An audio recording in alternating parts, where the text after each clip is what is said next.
Hey everybody, Foley here. Welcome to the weekly news recap for the 23rd to the 29th of June 2025. So this week Capcom had a Capcom Spotlight event that was pretty underwhelming, to be honest. But a couple of things came out of it. They had a little bit more information about Resident Evil Requiem or Resident Evil 9. Kind of talking about the protagonist and talking about the ability to swap between first person and third person. There's some other kind of little snippets and news things that came out of it, like it's going to be and then to be fair, they said this about Resident Evil 7 and I don't necessarily agree, but like they're going for more of a horror vibe as opposed to an action kind of vibe, which is really what Resident Evil 4 I suppose is more of. Resident Evil 8 to some extent was a little bit more actiony. The idea is to try to get back to more of a horror element to it, scariness. As you can see in the subtitles there, it's a single player game. It was allegedly it was going to be an online multiplayer thing at some point, so pretty happy they didn't go down that route. You're going to be playing as Grace Ashcroft. They didn't mention if it's the same character from Resident Evil Outbreak or not. Maybe it will be, I don't know. She would at least have some kind of connection to Raccoon City, because the game is going to be set back in Raccoon City as well. On the other hand, she's probably too young to be that character, so maybe a parent or something, potentially. Because the game is like 30 years after the Raccoon City incident. So again, talking about, returning protagonists, Leon, Claire, etc. That they felt that Leon is a bit too accomplished now at this point, that he doesn't really fit the horror vibe because Leon's not going to be scared. Basically is kind of the issue. He's a bit too much of a badass now. Why they couldn't go with any of the other characters, I don't know. Maybe they're all a bit too badass, I suppose, is the issue. Anyway, that doesn't mean we're not going to get a Leon section, probably. That's what I'm assuming. I'm assuming Leon will take the role that Ada Wong took in Resident Evil 2, where she's a bit more accomplished and he was the rookie. They're just going to have it so that Leon's a bit more of the accomplished agent and Grace is the rookie kind of thing. That's my guess. Don't know if it's true or not. The last thing they mentioned is the first person and third person swap. It hasn't been made clear yet if it is real time, as in you can just press a button and you swap between first and third person perspective, or if it's more like Resident Evil 8's implementation where you'd have to go back to the main menu, change it, and then come back in. Don't know. It being in the same system and it being first person, it's potential there's a VR option. Resident Evil Village has a VR option. So maybe could happen. Anyway, there's a little bit more on that, and then there's a couple of interviews that are on like the Capcom website, but I think you need an account or something to watch them. And then the other bit of news that was in some way interesting, at least, was Pragmata. They showed off a lot more of Pragmata this time around, and kind of showing off how the combat works, and it's a bit weird. I'm not sure if I like it or not, and I'm not sure how other people are going to find it. I'm kind of curious what the original combat system was like for the game, because clearly Pragmata has been probably restarted, I would think, the project. Anyway, so the combat scenario is... I'm going to kind of skip ahead to that bit because they're just talking about the premise, and we already know that. Alright, so the idea is... enemy robots are kind of encased in like hard metal. Your bullets, your guns, they don't do anything to that metal. They're effectively invincible. Or I think you do like chip damage or something. But then your character on your back, she can do this hacking mini game. So the side on the right there. And I assume it's the D-pad that you're doing this with. And you want to try to go through all the blue zones and then get to the green zone at the end. That pops open their armor, effectively giving you a bunch of weak spots to shoot at. And that's kind of the beat of the gameplay. It's kind of to do this D-pad minigame while avoiding damage, and then trying to get in as many shots as you can while their armor is open. And then, of course, kind of pointing out now what happens when you have multiple enemies at once. And it looked like there that he did have a weapon that just popped their armor open in one go.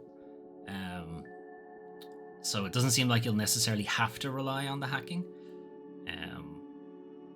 But I would imagine it's probably a case of you can get like upgrades to it. Maybe it spawns more of those blue zones. It seems that the blue zone on the D-pad thing is like a damage multiplier. Like you can see every time they go through the blue zone, the damage number goes up. So I would imagine any kind of upgrades you're gonna get, it's gonna be a case of spawning more of those zones or spawning fewer of the hazard zones and stuff like that kind of thing. Anyway, that's a little bit more of a look into Pragmata's combat system. And then there's kind of a little bit of the overworld kind of stuff, but again, it's mostly stuff we already knew. It was really only the combat scenario that we didn't know too much about. No release date. More to see at Gamescom, which is pretty soon now. When was the dates for Gamescom? It's like the end of next.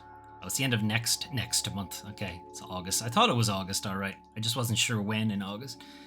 Anyway, there's a little bit more about Monster Hunter as well, but it was really more like a post-game thing, and I think only people who've actually played the game would understand anything about what they were talking about.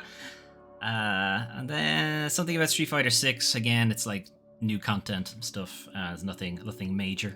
I think the Pragmata and the Resident Evil stuff was kind of the bigger news, but not a massive amount. We already knew about the first-person, third-person change. There's a lot of previews of the Resident Evil 9 demo.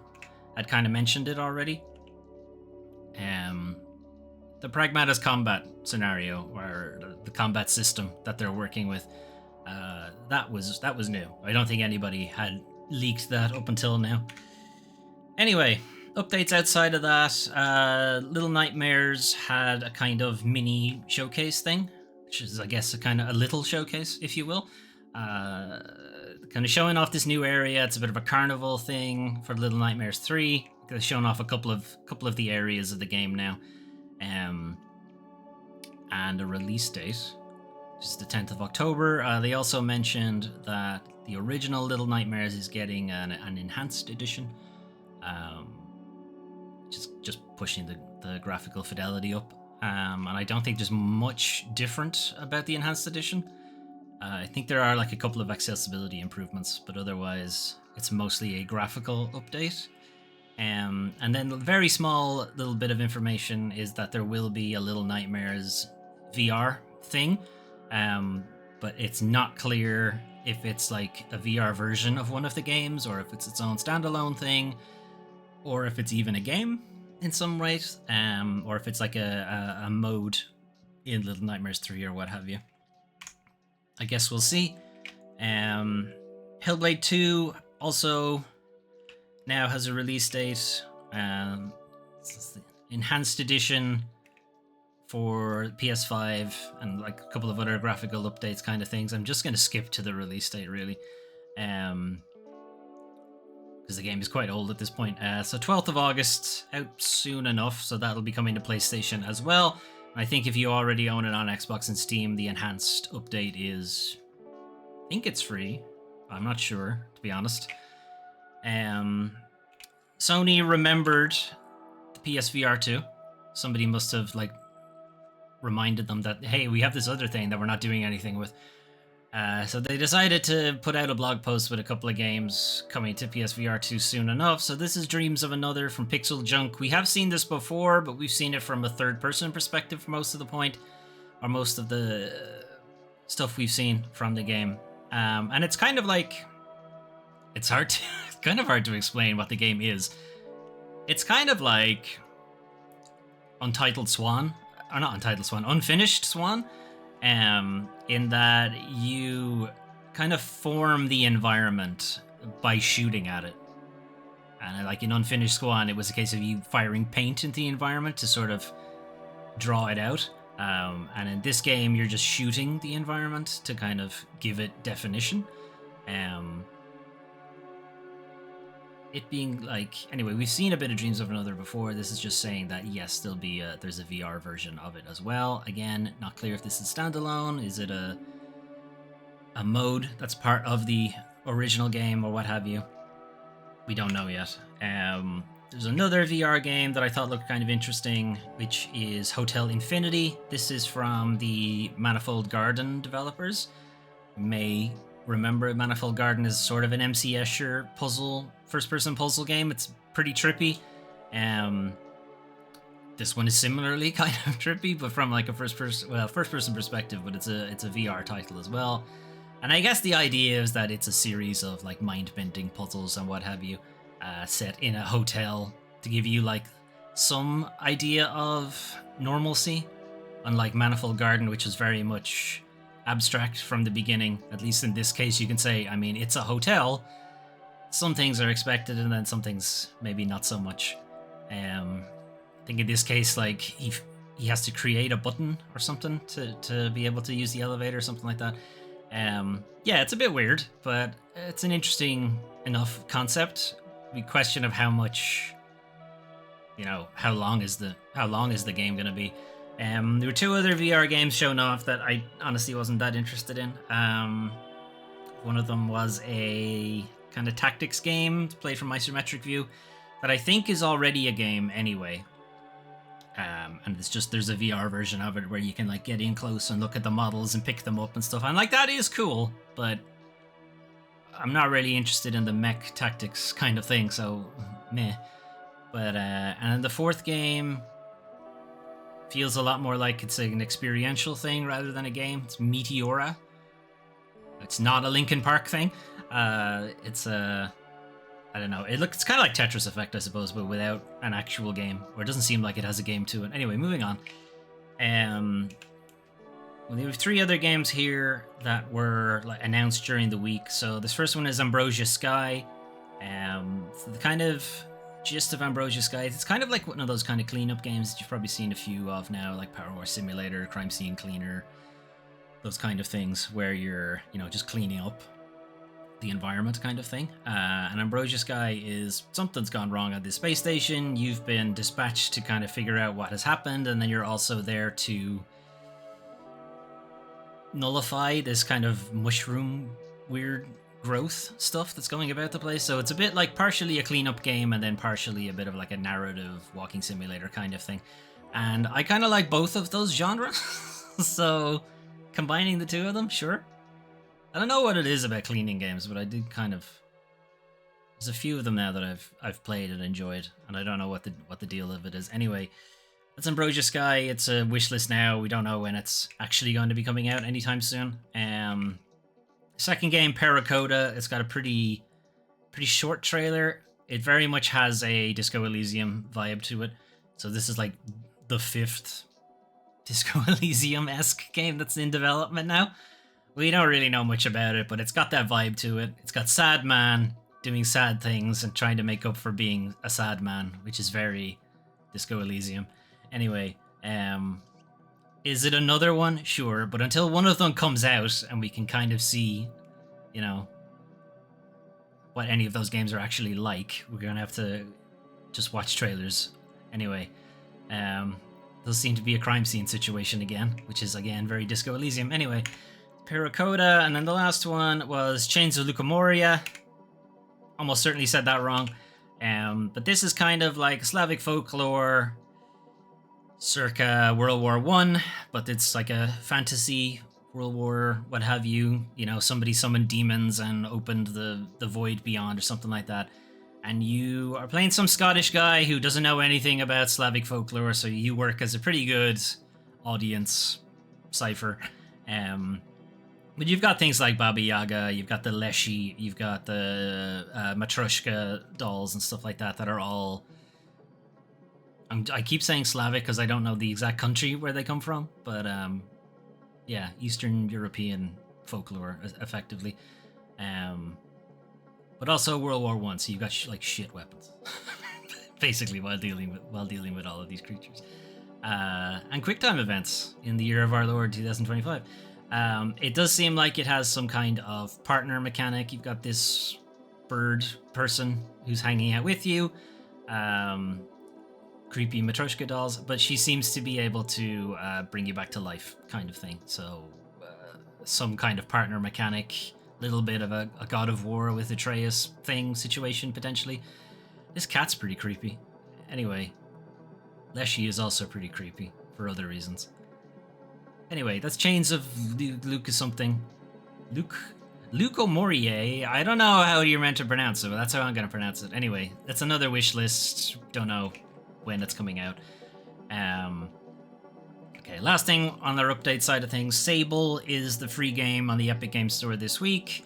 It's a pretty chill kind of open world explorer thingy, but it's pretty laid back. It's not like a 100-hour thing either. It's short enough. Kind of issue I had with it, I played it on console and kind of chugged a bit in some of the more some of the busier areas, so I don't know if that has fixed or if the PC version just doesn't have that issue. I don't know. You can probably find out for yourselves because it's free on the Epic Games Store. All right, anyway, moving on. Monthly games for next week for PlayStation. So some decent ones. Got Diablo 4 from Blizzard, with Jusant from Don't Nod, and the King of Fighters 15 from Arxis, I think, who's the developer of King of Fighters. So Diablo's an interesting one.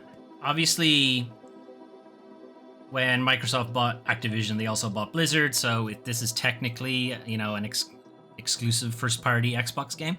Another one making its way over to PlayStation, but also it was already on PlayStation, but now it's making its way onto PlayStation subscription service, and I think it's the first one.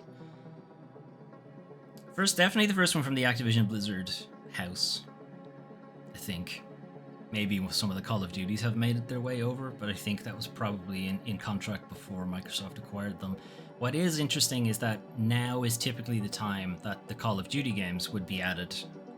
Whatever the last Call of Duty game was would be added to PlayStation Plus, and it's not.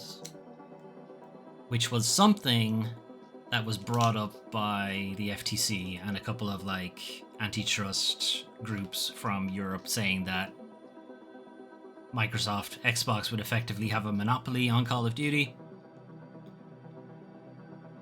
Now, as it stands, they do still make it available for purchase on PlayStation and on Steam and on Epic and so on. But they haven't, at least at this point, haven't added it to PlayStation Plus. So whether it's a case of they just wanted to get Diablo on it to kind of get a bit more purchasing on their seasonal Battle Pass shit, or if it really is a case that they're going to just keep Call of Duty off the subscription service, and we don't know. Anyway, King of Fighters 15, I think, is the latest one. To be fair, I don't really follow King of Fighters all that much, so I don't know too much about it. Jusant is from Don't Know. It's kind of a climbing game, and there's a few of those that are a little, in vogue right now. Jusant was one of the earliest ones, if not the earliest one. And I really liked it. It's a lot of fun. It's not as technical as something like Cairn, that kind of has a demo out and the game is out itself pretty soon, but it's more technical than something like Peak. Anyway, I thought it was good. Moving on. So just some of the games you can play soon. What if you wanted to play something right now? Well, as the header to the PlayStation blog could have shown you, Death Stranding 2 on the Beach is out now. I'm purposely not looking at the trailer. I'm just going to hold my hand up so I don't see it. I'm just going to purposely not look at the trailer because I've been informed that this trailer is heavy on spoilers for the first half of the game. So I don't want to look at it because I do plan on playing the game, and I do plan on playing it for you guys at some point whenever I get the mojo back. Anyway, from what I've seen review-wise, it's pretty good. I'm seeing 9s pretty much everywhere, 9s and 10s. Seemingly, there's a lot more action this time around, whereas the first game was a little bit more of a meditative game. Not that it didn't have action, it did, but it seems this time around there's a little bit more to it. But it's also bigger and bolder and brasher in all the good ways that you expect from a Hideo Kojima game. Anyway, I'm going to move on before I see too much. I'm still not looking. Okay, now we're done. Peak, as I kind of mentioned there in the climbing thing for Jusant. So Peak is the next game from Aggro Crab. They're the people behind Going Under and Another Crab's Treasure. This is a very different game.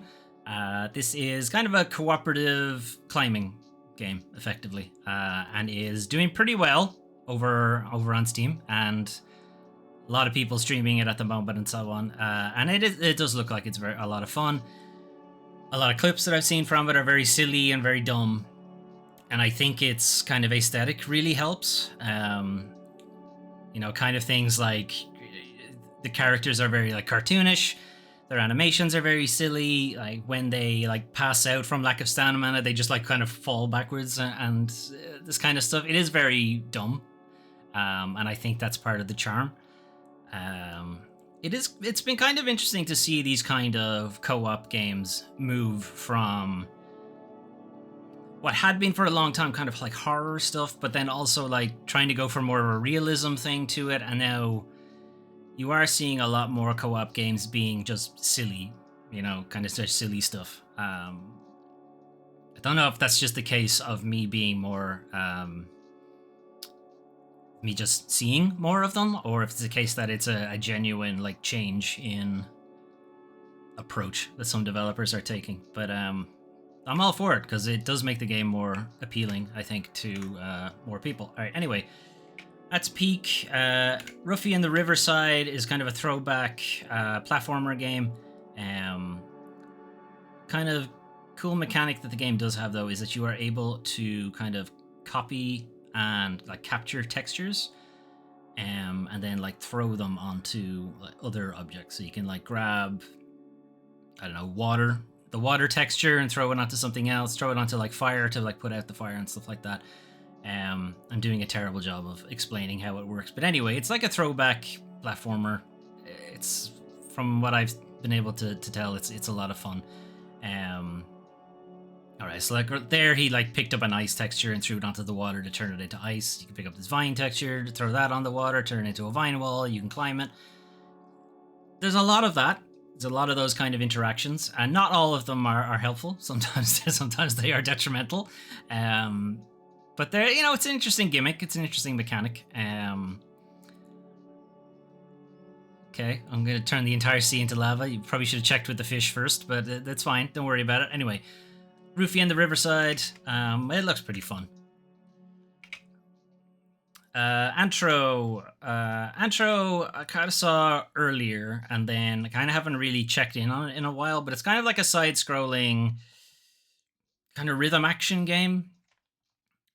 It's kind of set in like a dystopian future. You are ostensibly a delivery guy who's trying to deliver packages that you're not supposed to be delivering. And it's also very like musical based. A lot of your abilities are based around the music that's playing in the game at the time, which you're obviously not going to get because I mute all the trailers, but that is what's happening, I promise. I don't know. It looks interesting. It's got an interesting mechanic, and as you've probably noticed, any long-time viewers, watchers of the channel will know that I like it. I like an interesting gimmick. That's about it. Even if your game doesn't look that great, if it's got a cool gimmick, I'll probably try it out. All right, last one, System Shock 2, the 25th anniversary. So it's kind of a remaster of the original System Shock 2. There is, or has been, a persistent rumor that a System Shock 2 remake is in the works. But considering how long the original System Shock remake took to make, we might be waiting quite a while for that. But anyway, in the meantime, we've got System Shock 2 Remaster, which is like a graphical update, quality of life improvements and stuff like that, because the original game would be pretty clunky by today's standards.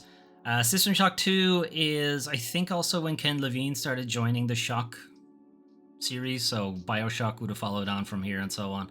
And it also has one of the best villains in video game history with Shodan. Anyway, I haven't heard how this has like performed critically or what have you. From what I've seen, it should be effectively, the game again, but now playable on more platforms and so on.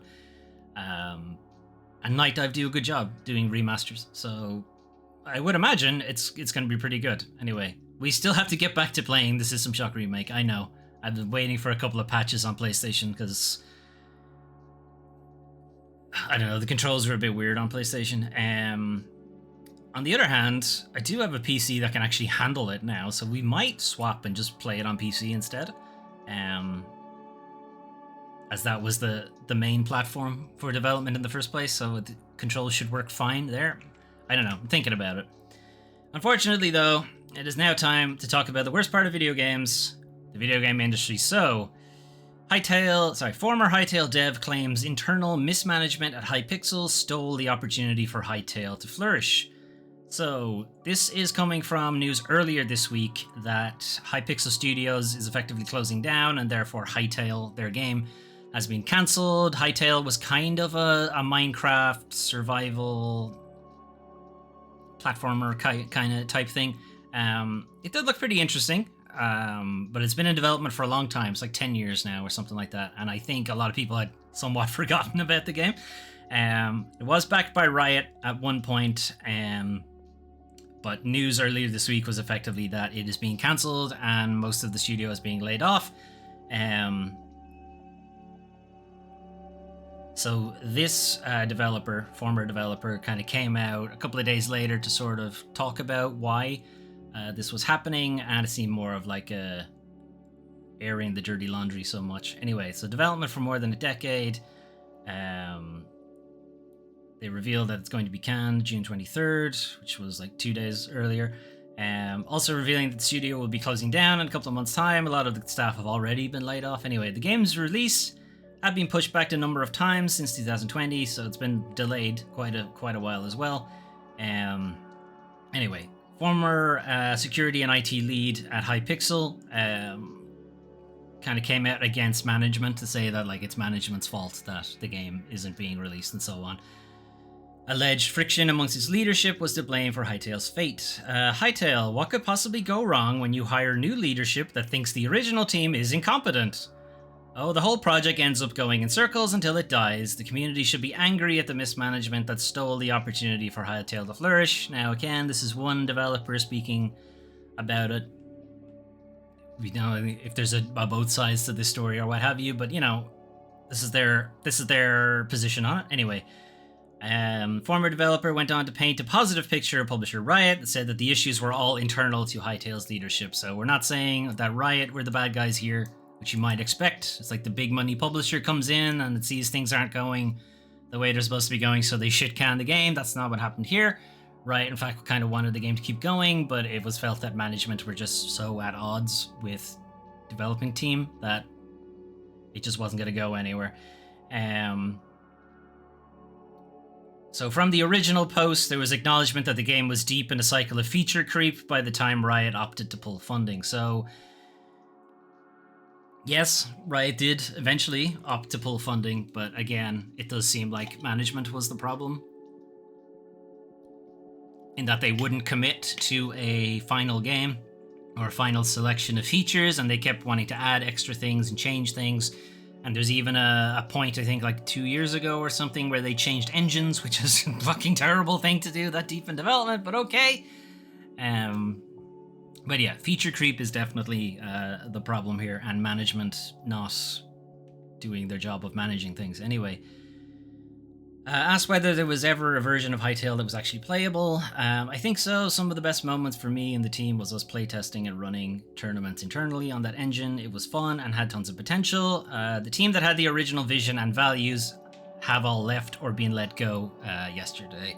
That was in relation to whether it would ever be resurrected by Riot at some time down the line. No. Basically, as the original team is now gone. So that's kind of developing. It's still pretty new, still pretty fresh. We don't know how many developers are being let go and so on, but it's not great. Unfortunately, though, that's not the only thing that Riot are in the news for this week. So Riot Games will allow top Valorant and League of Legends esports teams to have gambling companies as sponsors. What could possibly go wrong here? So Riot Games is responsibly opening up sponsorship from betting companies. There's no way to do this responsibly. At all. The way to do this would be to not do that. It would be to blatantly make it banned. But no, they're going the other way. They're planning on building a sustainable ecosystem for the future of esports. Okay. Anyway, President of Publishing and Esports John Needham said that teams have been requesting sports betting as a sponsor category for years. citation needed, I think. Although more likely, there's probably a question of, is it the actual players who've been requesting that sponsorship, or is it the team management who've been requesting that sponsorship? Because who gets more of the money from those kind of sponsorship deals? Now, it could very well be that the players are also requesting that kind, because it's a lot of money, you know, but this is a bad precedent to set. Anyway, Riot justified the move by saying that it would be including guardrails to protect competitive integrity and the fan experience. It did not go into what those guardrails are. They claimed that bets made over League of Legends and the Valorant Champions Tour last year totaled about $10 billion, but that 70% of those bets across all sports, 70% of bets across all sports, so not esports, just all sports, were placed in unregulated markets with unlicensed bookmakers. So I don't know why we need to single out esports for this one. Seems like the whole sporting industry in general has this problem. Anyway, Riot spokesperson, we believe it's better to engage in allowing betting sponsorships thoughtfully, carefully, and with the right protections than to sit on the sidelines while risks to fans and integrity go unchecked. Okay. On the other hand, you could engage in not allowing betting sponsorship. That you could go the other way, and that would also be protective of fans and the integrity of the sport. But okay. Anyway, we know sports betting isn't for everyone, and that some fans have strong feelings about it, and we respect that, and we respect it so much by completely ignoring those problems and opening up sports betting. Okay. The reality is that betting activity already exists around our sports and will continue whether we engage with it or not. So hey, we might as well make money, right? Everyone's doing it, you know? They're all jumping off a cliff, so I want to jump off the cliff with them, Mom. Anyway, these protective guardrails then. Okay, they include guiding and supporting the development of regulations, monitoring best practices and educational programs, so that's nothing. Designed to ensure the integrity of everyone involved in these events. How are you ensuring it? Are you going to pull their license into the sport if they're found to be violating it? Or are you just going to pull the sponsor but let the team keep playing? Like, the development of regulations, there are no regulations. Quite clearly, 70% of bets are done outside of unlicensed groups. Best practices, 70% are done outside. There is no best practice. Educational programs, 70% of bets are placed, you know. What are these guardrails? Anyway, Riot will also invest some of its earnings from this program. So, two things here. One, earnings from this program. So they're getting a kickback from allowing betting sponsorships. So that's one thing. So how much are they getting for doing that? And then two, some of its earnings. How much? Riot will also invest some of its earnings into second tier and lower teams to support their growth and advancement. Yeah, sure they will. Yeah, so kind of like two things there. One, how much are you getting from it? And two, how much of that is going to the second tier? We believe that showing up in this space responsibly is better than letting others define it for us. Don't think so. Anyway, speaking of people just wanting the money, EA CEO Android Wilson, every time I call him Android Wilson, fucking Sterling is well in my brain at this point. EA CEO Andrew Wilson earned 260 times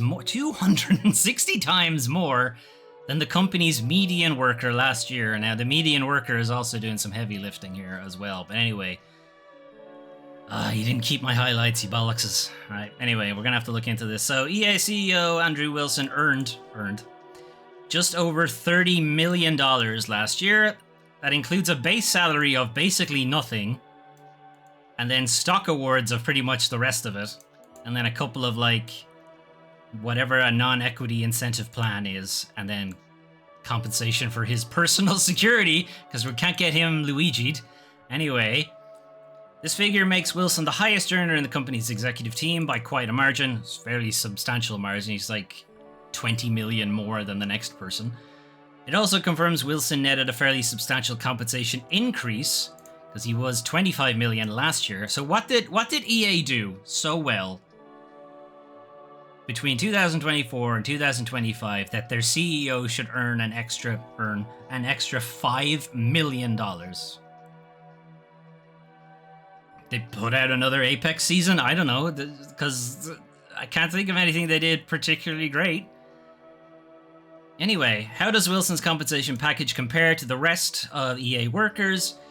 So according to EA's pay ratio breakdown, kind of need to see what that is specifically, but anyway, the annual total compensation for its median employee is $117,000, which is actually down from last year because it was $148,000. So the CEO made $5 million more because EA did so well. But none of that was reflected in the people who actually did the work. Anyway, so taking this 117,000 number, that makes it so that Andrew Wilson made 260 times more than the median worker over the last 12 months. So what's a median worker? So EA allegedly uses a consistently applied compensation measure, CACM. I don't know what that is. I assume it's just, here's our criteria for what counts as a median worker or what have you. So its median employees are stretched across full-time, part-time, regular, and temporary staffers. Employees doing a bit of lifting here because like temporary staffer is a contractor. Just de facto is not an employee, but okay, they're going to include them too. Considers the base salary of workers as of the beginning of the financial year. Any discretionary bonuses paid to employees. Yeah, all those discretionary bonuses QA are getting. I bet they're getting tons of discretionary bonuses. Uh-huh. How about discretionary bonuses of 25 million in stock? That's not going to skew the number or anything anyway.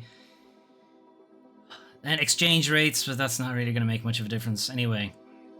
So other than annualizing the base salary for permanent employees, we did not make any compensation adjustments, whether for cost of living or otherwise, in the identification process. So they didn't make any inflation-based salary adjustments or anything like that.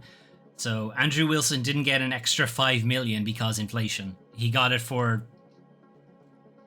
I don't know, the laugh, I guess.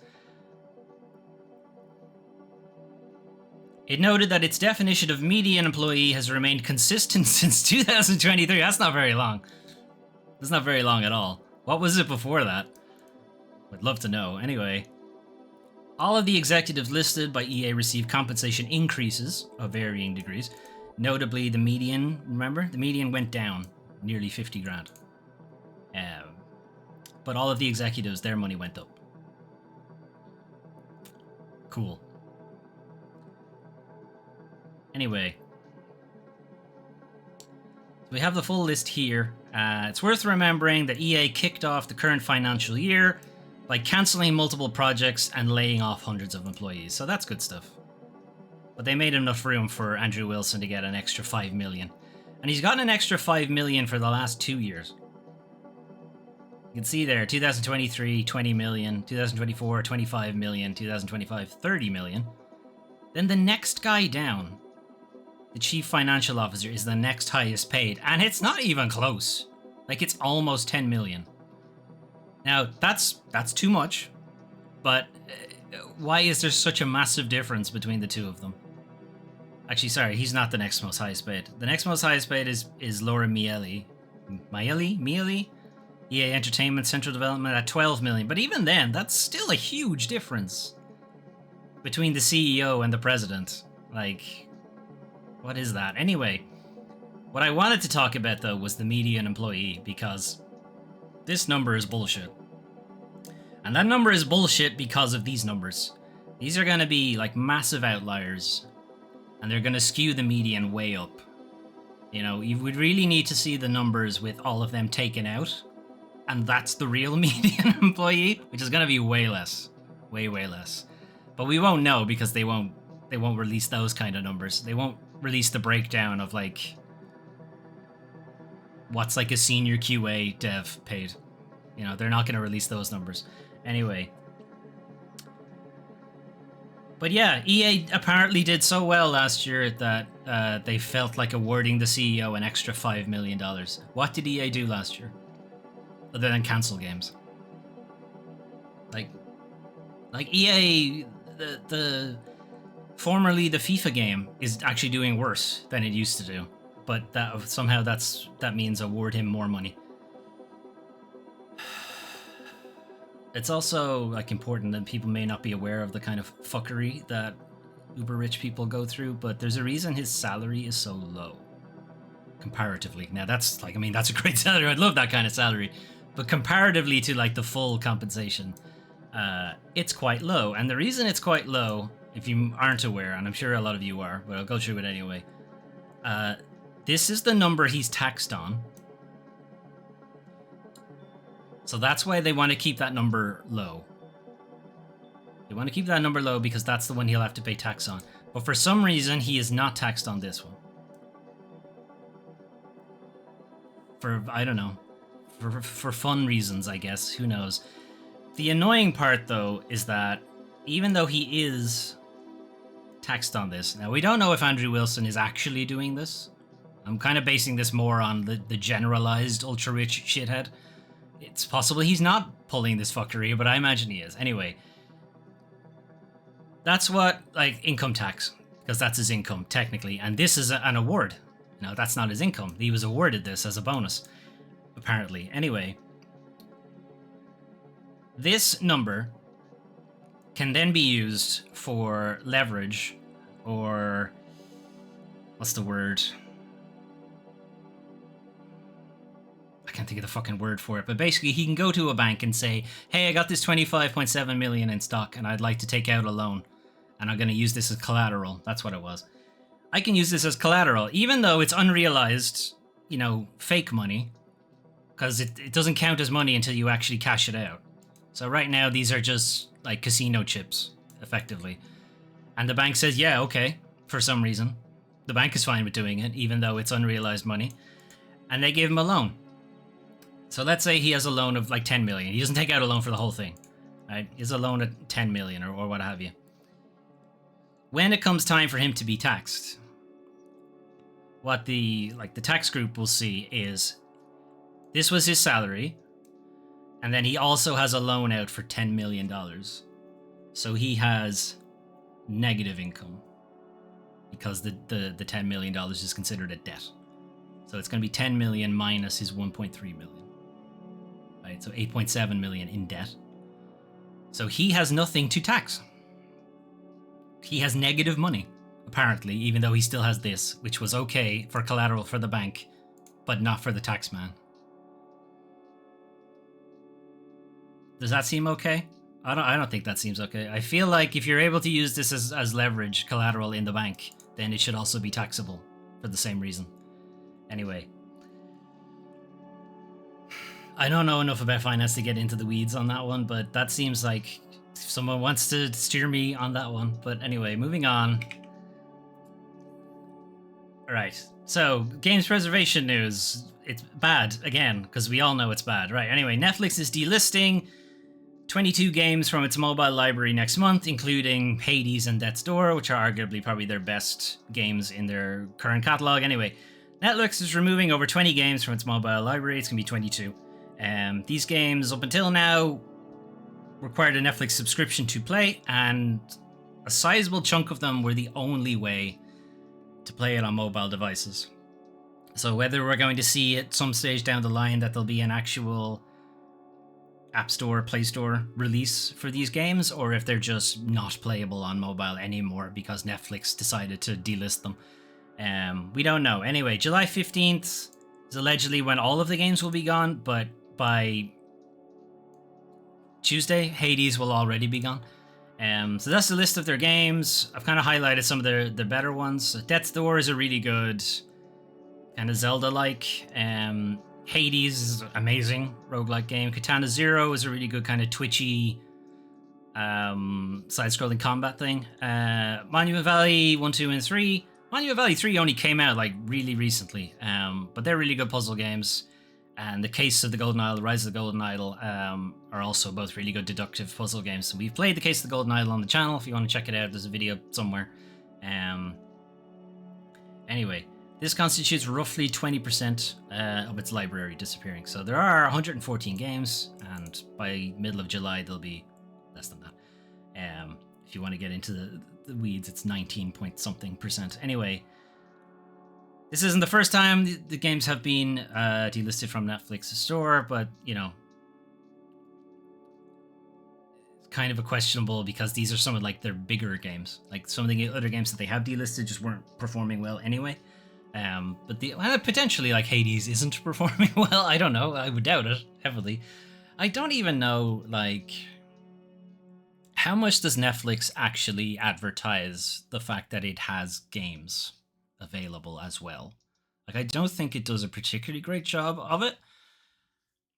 Unless they do it like inside the Netflix app, like they do kind of talk about. I've only ever used Netflix desktop, so I don't know. You know, I just desktop and then Chromecast it to my TV. So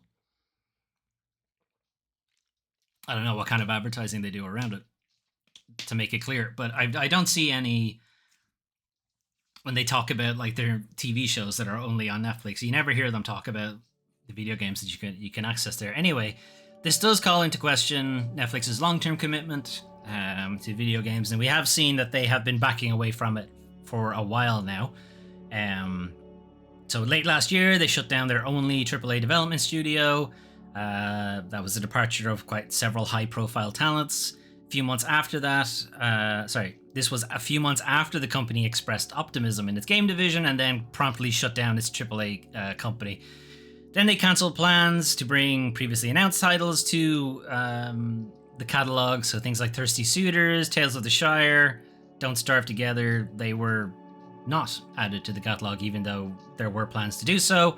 And earlier this year, they laid off people at Oxenfree developer Night School Studios, which they had acquired in 2021. And yeah, there's mixed messaging going on here. It really does feel like they're scaling back on their video game ambitions. And as pointed out here, which I wasn't aware of, but they've removed the interactive Black Mirror episode Bandersnatch. It's not there anymore. So yeah, it does seem like they're stepping back. Maybe they have discovered what so many media companies discover when they try to get into video games, that it's way harder than they think. Google have learned it. Amazon will learn it soon enough, I think. Luna will disappear soon enough. It's hard to even remember some of the companies because they just dipped so quickly out of the industry. Anyway, moving on. So, again, try to repress your surprise here, but Mind's Eye Maker facing mass layoffs as players seek refunds. So, Mind's Eye released last week, released as a hardware, escaped maybe last week, was roundly ridiculed, critically panned, sold, I'm sure, like shit. So unsurprisingly, the company's laying off their developers. So going to be a layoff of over 100 employees. Mind's Eye launched to become the worst rated game of 2025. This is the same year that Suicide Squad Kill the Justice League came out, and I guess technically Concord came out, and this is still worse reviewed than that. Anyway, some players have been getting refunds from the PlayStation. I've been getting refunds from PlayStation, which is again similar to the Cyberpunk 2077 launch. It was like the first time Sony ever did refunds for games, like a large amount of refunds. Like it's not like the first time it's ever done refunds, but like a sweeping amount of players all getting refunds on the same game.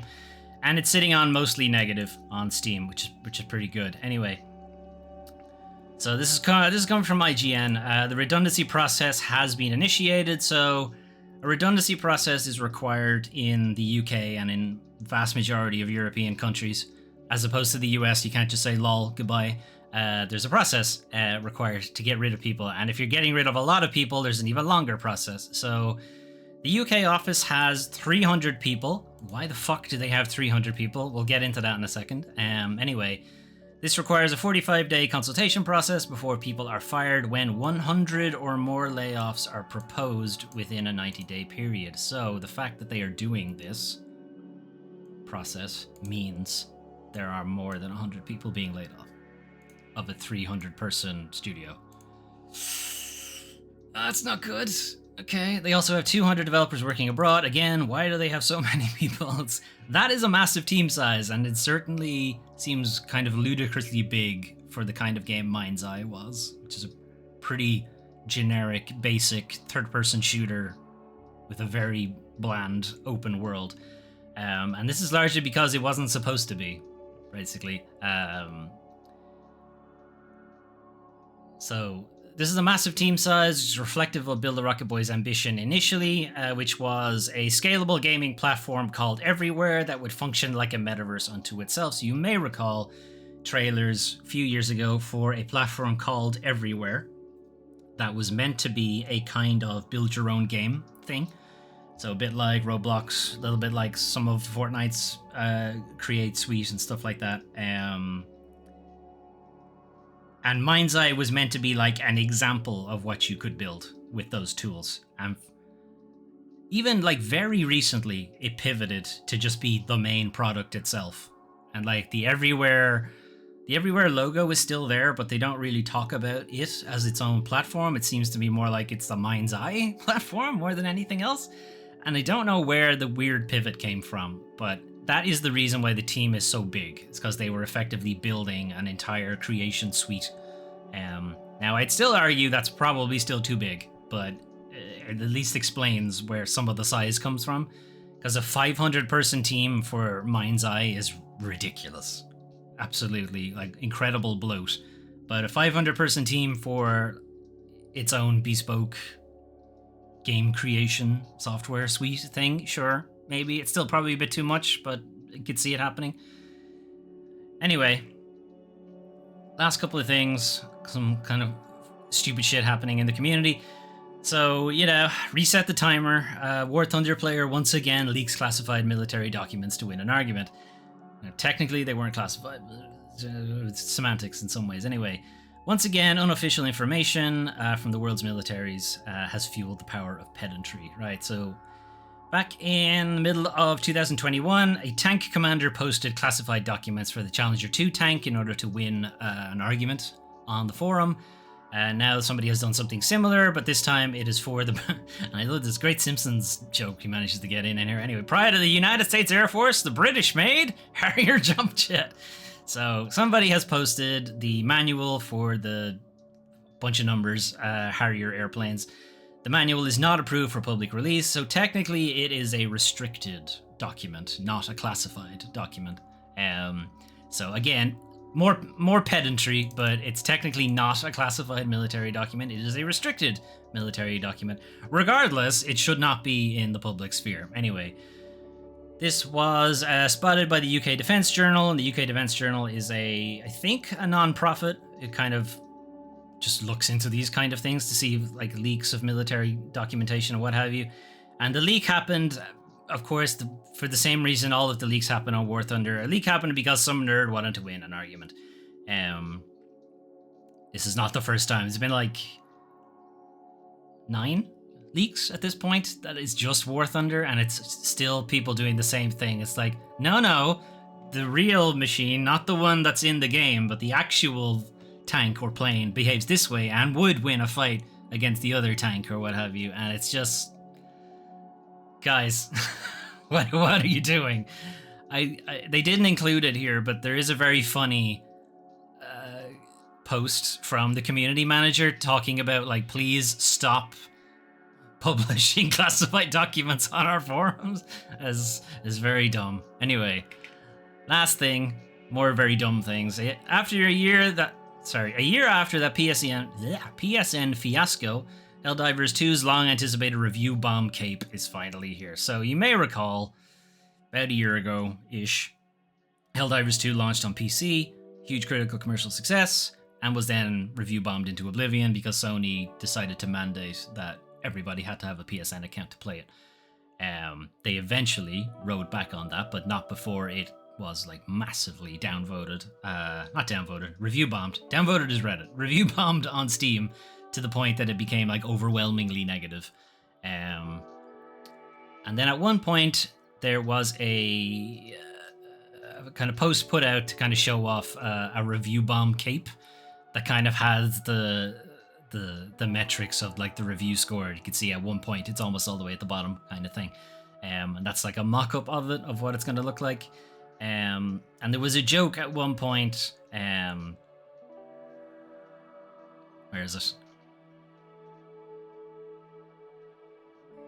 Don't see where it is now. Yeah, there was a community cape design at the time that like this is what the negative reviews stats looked like at the time. It's like we should get a cape that looks like that. And then there was a lot of like jokes about whether they would actually add it to the game or what have you. And it turns out that they've gone around and done it, so it'll be available to all existing players as part of the next Helldivers 2 update rather. Anyway, it's kind of fun. It's kind of dumb, and it's like more like community interaction, which I do think Helldivers 2 developers Arrowhead are pretty good at. Sometimes it doesn't work out for them, but I think most of the time it does. Anyway, I think it's silly. Now, I do want to play Death Stranding in the background, because it is probably the biggest release this week, but I don't want to actually look at it, so I'm going to go over here and not look at it. Anyway, Death Stranding 2 is over there. I don't want to... I don't want to look at it. That is your news from the 23rd to the 29th of June, 2025. Yeah, the Capcom Spotlight thing, I don't know why I keep getting suckered by these, but it was pretty uninspiring. And a lot of these kind of publishers, not smaller, it's like Capcom's a big publisher, but publisher stuff that would normally have been rolled into another E3 conference. You know, these kind of things would have been probably part of like Sony's E3 presentation. Or maybe Xbox's E3 presentation, and now they're coming out as just the developers themselves, you know. Like Bandai Namco did one just for Little Nightmares, which definitely not required. And I think Bandai Namco even have their own Bandai Namco publisher thing next week at some point. THQ are doing one at some stage in August. Again, a lot of these would have been part of E3. And it's kind of strange that they weren't part of like Jeff Keighley's thing, because Jeff Keighley's thing seemed like it was grasping for straws. You know, it was grasping for like any kind of interesting content. So it's curious why some of these studios decided to not go down that route. Now, I imagine it's money reasons, because as we know, Jeff charges quite the premium to have your game displayed on the show, only for it to be possibly drowned out by a bunch of other games. At the same time. So having your own thing later on, when there's not so much news, probably works out better for them. But it does have the issue of, I don't know, expectations, I guess. You're expecting something like big because you've decided to have a full press conference about this kind of stuff, and it's nothing. It's disappointing. Anyway, couple of games there in the update section that look kind of interesting, but I think they're quite a ways off development-wise, and I think some of them are waiting for like a Kickstarter thing and what have you. So yeah, it's potentially they've been announced a little bit too early, but we'll see. We'll see how things work out for them. Sony remembering that the PSVR 2 exists. That's probably it for the year. Come out next financial year, someone will remind them that the PSVR 2 is the thing. Anyway, some shitty practices there from Riot on the whole gambling, what have you. We'll have to really see just how big an impact it does end up having, but it's kind of, you know, the arguments that they were making that it's happening anyway, so we should just get in on it, is the same kind of thing of saying why there should be like alcohol sponsoring for the Olympics, that kind of thing, or why McDonald's are a sponsor for the Olympics. It's like, people eat McDonald's anyway, so we should get on that sponsorship. He's like, people drink or people smoke. Like, there's a reason tobacco sponsorships aren't a thing anymore. There's a very good reason for it. And I really feel like DraftKings and all of that shit is going to end up in the same bracket at some point of, this is a thing that should never have been made like a public sponsorship okayed. Should never have been okayed by bigger media properties or what have you. But we have to make the mistake to learn from it, I guess. We can't all just look at a thing and go, well, that's obviously bad. No. We all got to make as much money out of it as possible. And then go, oh, turns out it's bad. All right, anyway,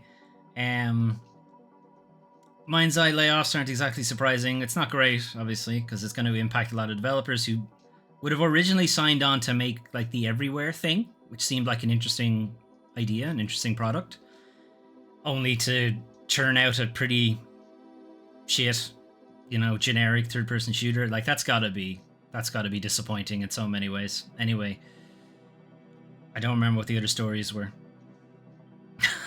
Anyway, community-wise, yeah, War Thunder never change. It's funny every time they do it, but also please stop doing this. And the Helldiver Escape is like a fun kind of throwback to the community. It's like, yeah, you got us, but also we can make a joke out of it, and they're not charging for it either. It's like a fun conversation piece between them and the community. Anyway, outside of the games updates or the weekly news recap, I'm still kind of considering what to do with the channel. As you might all be aware, like I haven't done any live streams in a good while. Even the weekly news thing has been a pre-recorded video for a good while now. So I'm probably going to change up the format. And to be honest, I'm a little... Sometimes I do somewhat begrudge having to do these on the weekend. Like, I want to do it, but sometimes it can be difficult to get the motivation to actually do it. And then on top of that, it's like you can see under here, there's like games that we're playing right now. We're not doing that. Like it's like I haven't been doing that for ages now, and it's frustrating to look at it and I don't change it, and then I realize that I'm supposed to change it, and then I don't do it. Like it's annoying, really, more than annoying. It's a word. It's a feeling I don't have a word for, but there are things happening in the personal life that are hopefully coming to an end soon, that I can get back to some kind of, not necessarily, I don't know about streaming. I might continue just doing pre-recorded stuff. It can be a bit demoralizing to do streaming and, have the chat be largely empty or entirely empty in some cases. Like, that's a bit demoralizing. It doesn't really help. Anyway, woe is me. Yeah, I don't know where I'm going with that. It's mostly to say that I am considering, what to do with the channel, what to do going forward. And a lot of it has just been waiting for this thing that's happening. I don't know why I'm beating around the bush. It's like I'm renovating a new place. And it's a bit stressful because I'm doing it by myself. I don't have a partner to kind of bounce those things off of. It's a lot of decisions I'm making that I don't know if they're the right decisions to make and so on. It's just causing a lot of stress and stuff to do while also working full time and what have you. Like it's been a bit much for me personally. I know maybe some people will be able to weather it better. I don't know, but I'm having difficulty with it. And it makes wanting to then stream afterwards difficult also, so it doesn't happen. Anyway, point is, I'm hoping that's coming to an end, and I'm just thinking about what to do with the channel going forward. And Death Stranding 2 kind of snuck up on me, to be honest. Even though I had known the release date for a good while, it still kind of snuck up on me. I had wanted to play the first game on the channel to kind of refresh my memory on the story and what have you. But now the game is out, and I don't know if I want to play Death Stranding 1 and 2 back to back. So anyway, yeah, I'm wondering what to do with the channel, pretty much. So if anyone has any ideas, I don't know, sure, bounce them off me. There's the Discord as well in the link description to check that out too, even though it is quiet most of the time. But hey, if people post in it, it wouldn't be quiet anymore. Anyway, yeah, I'm going to head off. I'm rambling. I'm going to head off. Have a good rest of your day and or week and or whatever, and I will see you when I see you. And try not to look at the Death Stranding trailer. Okay. Bye-bye.